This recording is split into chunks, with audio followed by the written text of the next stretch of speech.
Hello, hello tout le monde, restez ici, je vous parle de l'attachement évitant avec mon point de vue d'évitante. A tout de suite. Bonjour tout le monde, j'espère que vous allez bien. Aujourd'hui, je voulais vous faire une vidéo sur l'attachement évitant du point de vue d'un évitant. C'est vrai qu'en ce moment, on retrouve sur les réseaux plein de vidéos sur l'attachement évitant, des explications sur l'attachement évitant, sur le couple anxieux évitant. Ça m'interpelle énormément et en fait, moi, je voulais apporter ma participation avec mon point de vue, puisqu'en fait, j'ai eu un attachement évitant. Je peux encore l'avoir parfois, je pense que j'ai travaillé énormément cet attachement. Aujourd'hui, je pense être beaucoup plus sécure qu'il y a 25 ans. Il peut encore se manifester de temps en temps. Je vais vous expliquer tout ça de mon point de vue, de la façon dont j'ai vécu la chose, dans les comportements que je pouvais avoir. Alors, mon attachement était plutôt modéré, quand bien même peut-être pour certains d'entre vous, ça va peut-être déjà vous paraître énorme, mais comparativement à d'autres attachements évitants que j'ai pu, moi, accompagner en cabinet ou que j'ai pu aussi rencontrer dans ma vie, je pense que le mien était peut-être un peu plus modéré. Donc je ne fais pas de généralisation, vous verrez si vous vous reconnaissez ou pas dans ce que je vais dire, mais si vous ne vous reconnaissez pas, il y a toujours des exceptions.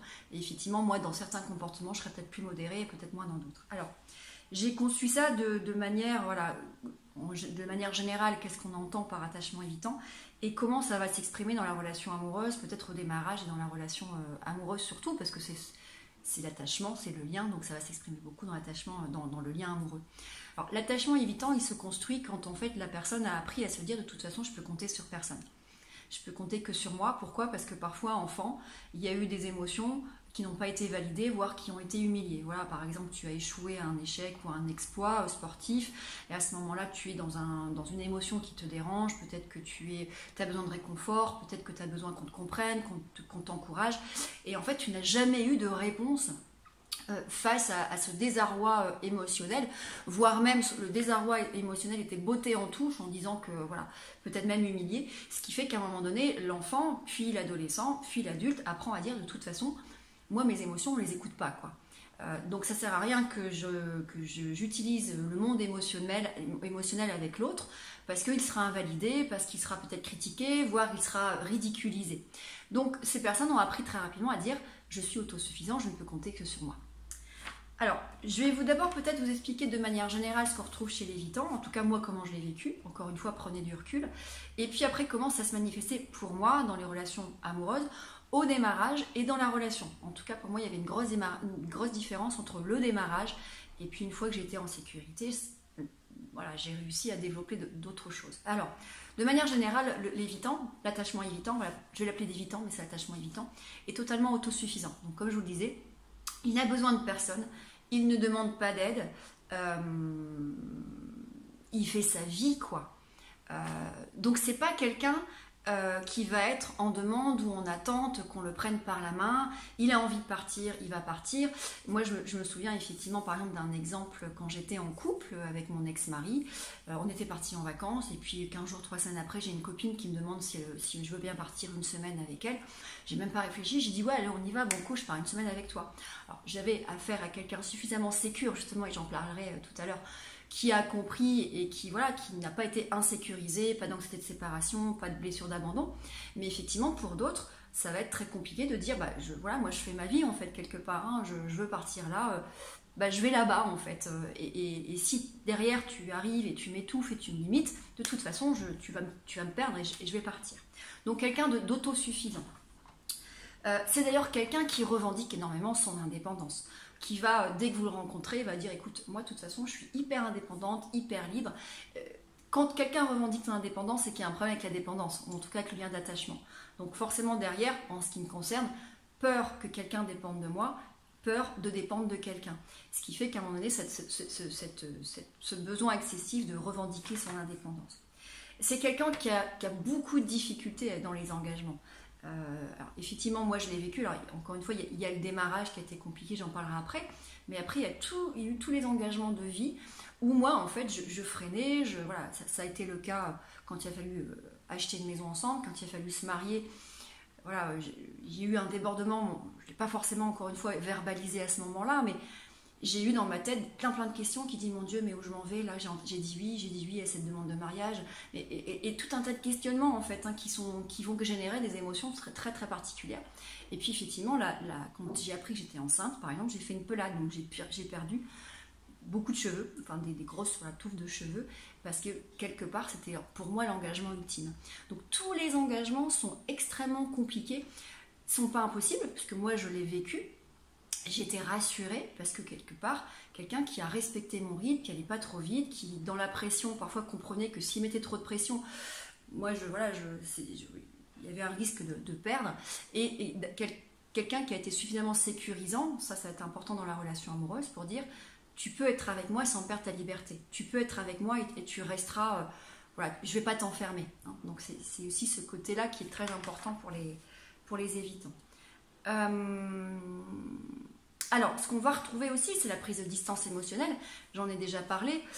Ce sur quoi moi aujourd'hui j'ai énormément travaillé, parce que j'avais justement un ex-conjoint qui communiquait énormément, qui m'a appris à comprendre mes émotions, qui m'a appris à les exprimer, qui m'a appris à dire je t'aime, qui m'a appris à avoir des démonstrations affectives, des démonstrations émotionnelles, ce dont j'étais incapable de faire il y a 25 ans.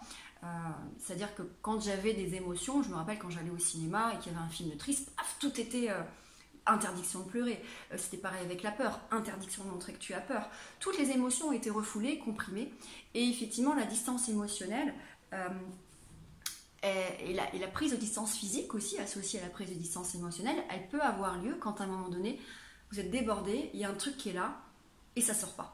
Et en fait, moi, en ce qui me concerne, je peux me mettre dans une forme de mutisme où, en fait, j'ai envie de dire un truc, mais c'est bloqué, ça sort pas, quoi. Il me faut du temps, d'où l'importance d'avoir en face de vous une personne qui vous laisse le temps. Parfois, il faut effectivement un recul, de dire, ok, là, je peux pas t'en parler maintenant et j'ai besoin de me libérer, voilà. Et puis après, on revient, ce qui peut être très perturbant pour la personne qui est en face, qui a envie de, surtout si vous êtes avec un attachement anxieux, ça j'en parlerai tout à l'heure, parce qu'effectivement, la personne a peut-être envie de communiquer, d'exprimer les émotions, travailler sur le conflit, sauf que vous, là, vous êtes dans l'incapacité, là, tout de suite, maintenant, de le faire. Donc moi, ça a pu...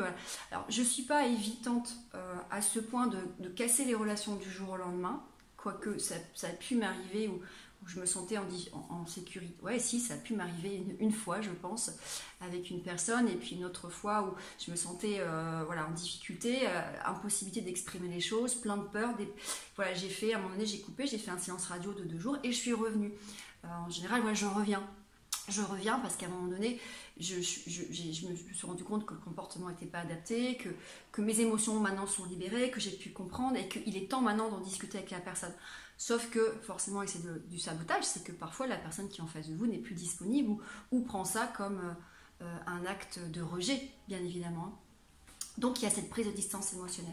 Alors ce que vous pouvez aussi retrouver, là pour le coup, moi je le vis moins, quoique j'ai pu le vivre au tout début, mais plus maintenant, c'est la proximité aussi physique, avec effectivement des gens qui ne sont pas tactiles. Alors, ce qui n'est pas mon cas, moi je suis très tactile et j'ai appris à le faire justement avec mon ex-conjoint, mais des gens qui peuvent ne pas être tactiles et qui peuvent avoir des difficultés avec aussi la présence physique et le côté tout ce qui va être caresse, lien, caresse, câlin, voilà, ces choses-là. Donc moi là-dessus, c'était pas complètement mon cas. Mais certains évitants ont vraiment du mal avec la proximité, y compris parfois avec la proximité sexuelle. Et les séances radio, je vous en ai parlé, d'ailleurs je vous avais déjà fait une vidéo là-dessus, je vous invite à la revoir, c'était la semaine dernière ou la semaine d'avant. Alors, dans les relations amoureuses, comment ça pouvait se manifester? En tout cas pour moi, ce qui ne veut pas dire qu'il faut généraliser pour tous les évitants. Alors, quand je rencontrais quelqu'un en début de relation, c'est pas compliqué, si la personne ne m'intéressait pas, ou si je savais que voilà, il n'allait rien se passer, j'étais moi-même. Donc hyper agréable, hyper joviale, hyper gentille, hyper avenante, à vouloir communiquer. Ce qui crée beaucoup de problèmes avec le partenaire, alors que vous soyez un homme ou une femme, hein, mais forcément derrière, le partenaire dit bah, « elle est super sympa avec moi, elle est intéressée par moi ». Voilà, ça crée beaucoup de problèmes.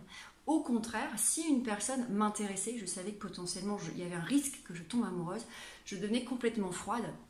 Et donc la personne qui arrivait vers moi avait en face d'elle quelqu'un de totalement indisponible émotionnellement, qui mettait dès le départ une armure, une barrière, quelque chose qui dit de toute façon là tu vas galérer gars, si tu t'accroches pas et tu me feras pas de mal, quoi, hein, et de toute façon il est hors de question que toi et moi on tombe en dépendance, hein.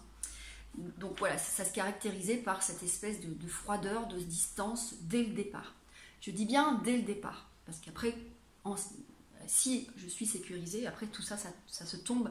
Mais comme un oignon qu'on épluche en fait, hein, ça tombe voilà, difficilement et lentement. On peut retrouver tous les comportements de sabotage justement dans la froideur. Alors dans les comportements de sabotage, c'est vous allez rencontrer quelqu'un et volontairement vous allez lui dire de toute façon moi je suis pas intéressée par toi quoi. Donc moi volontairement tu veux quoi, tu veux qu'on soit amis, vous allez tout faire pour que quelque part il ne rentre pas dans cette relation ou qu'il n'ait pas envie de vous connaître ou que quelque part vous lui fassiez comprendre que avec vous il n'y aura rien de sérieux en fait. Alors qu'en fait, à l'intérieur de vous, vous avez l'envie qui dit oui. Donc vous voyez un petit peu ce comportement d'auto-sabotage de l'évitant. D'ailleurs, dans les relations, l'évitant peut aller chercher des personnes indisponibles, donc des personnes mariées peut-être, ou des personnes géographiquement qui habitent très très loin, ou des personnes qui sont encore en deuil, qui sont pas disponibles à la relation, ou des relations sans lendemain. Pourquoi ? Parce que ça ne les engage pas. Émotionnellement, ils savent très bien que quelque part, il n'y aura pas cette démarche d'engagement. Qu'est-ce que j'ai encore noté ? Il peut effectivement faire des tests avec des périodes de silence. Ça, j'en ai un peu parlé. Et souvent, quand l'évitant est dans un silence radio, c'est pas pour punir, c'est pas pour faire mal, c'est pour se protéger. C'est pour voir aussi si l'autre, à un moment donné, est trop accroché à lui ou pas, ou s'il va l'étouffer, ou s'il va, à un moment donné, vouloir l'enfermer, en fait. Hein. Donc, c'est des petits tests qu'on peut faire comme ça. Il peut minimiser les démonstrations d'affection. En tout cas, moi, je le vivais encore une fois au démarrage. C'est-à-dire que ce qui était compliqué, je pense que mon ex-mari peut en témoigner, c'est que tout est long et au début, c'est compliqué. Et puis après, derrière, voilà, une fois que je suis en confiance, je peux être très affectueuse, je peux me laisser aller, Mais au démarrage, je vais être tout le temps dans la limite entre le test et la limite de dire, voilà, entre nous, ça ne sera pas sérieux, quoi. Donc, t'engages pas, toi, t'emballes pas, en fait. Hein. Donc c'est aussi des personnes qui forcément dès le départ ne supporteront pas ni d'être dépendants à quelqu'un ou que quelqu'un soit dépendant à eux. Et forcément, et c'est là où on retrouve les fameux couples, c'est que les évitants peuvent attacher des personnes à l'attachement anxieux. Alors les attachements anxieux, ils vont adorer votre indépendance, ils vont adorer le fait que vous soyez autosuffisant, mais quelque part vous allez les insécuriser. Et puis l'anxieux peut insécuriser justement l'évitant parce qu'il peut avoir envie de l'étouffer, de l'enfermer pour se rassurer lui-même, là où l'évitant va dire, voilà, il va fuir totalement. Hein. Qu'est-ce que j'ai encore noté ? C'est quelqu'un donc qui va exprimer ou revendiquer son indépendance. Voilà, ça il va l'afficher dès le départ. Ah oui, c'est quelqu'un aussi qui peut très rapidement, dans les relations amoureuses, quand il veut se protéger ou quand il veut couper une relation parce que quelque part il est débordé par son émotion, il va trouver très facilement toutes les imperfections chez l'autre. Il va dire, de toute façon il y avait ça, voilà, de toute façon ça ne pouvait pas fonctionner, ça, paf, ça ne fonctionnera pas. Donc c'est une façon de se couper très rapidement émotionnellement et passer à autre chose. Voilà en tout cas comment moi je pouvais vivre certaines choses. Alors je pense qu'il y a des évitants qui sont beaucoup plus tranchés dans le sens où il y a des gens qui vont couper du jour au lendemain la relation, qui sont capables de faire des séances radio très très longtemps. C'était pas forcément mon cas, je pense. Je pense que ça peut se travailler, pour l'avoir travaillé, à partir du moment où vous avez une personne ultra sécurisante à côté de vous qui va vous rassurer sur le fait que vous n'allez pas perdre votre liberté, qui va vous laisser pouvoir vivre votre vie, qu'on est sur des engagements, en tout cas que engagement n'est pas synonyme de perte de liberté, que vous pouvez exprimer les émotions, que c'est pas une faiblesse d'exprimer les émotions, qu'on peut les exprimer et qu'elles peuvent être entendues et qu'elles peuvent être soutenues, ce qui veut dire que l'évitant doit apprendre à exprimer ses émotions et comprendre qu'il peut avoir quelque chose en face. Voilà, donc ça peut se corriger. De là à vous dire que ça part complètement, je pense pas. Pour moi encore parfois le vivre, dans certains des comportements, dans certains tests, ce qui me permet aussi forcément dans mes accompagnements en cabinet d'être beaucoup plus à même de comprendre la difficulté entre un évitant et un anxieux. Alors, entre les couples, effectivement, évitement anxieux, j'ai déjà fait plein de vidéos là-dessus, ça donne quoi deux évitants ensemble ? Alors, je l'ai vécu pour le coup, deux évitants ensemble, soit à un moment donné, vous allez avoir des gens qui qui vont se croiser, qui vont se louper. Je pense à quelqu'un que j'aimais beaucoup et qui à un moment donné, voilà, bah, deux évitants, ils vont pas dire, ils vont pas faire, et en fait voilà, ils se perdent comme ça. Ils peuvent se retrouver un jour, mais s'ils n'apprennent pas potentiellement à changer les comportements, ça va se reproduire.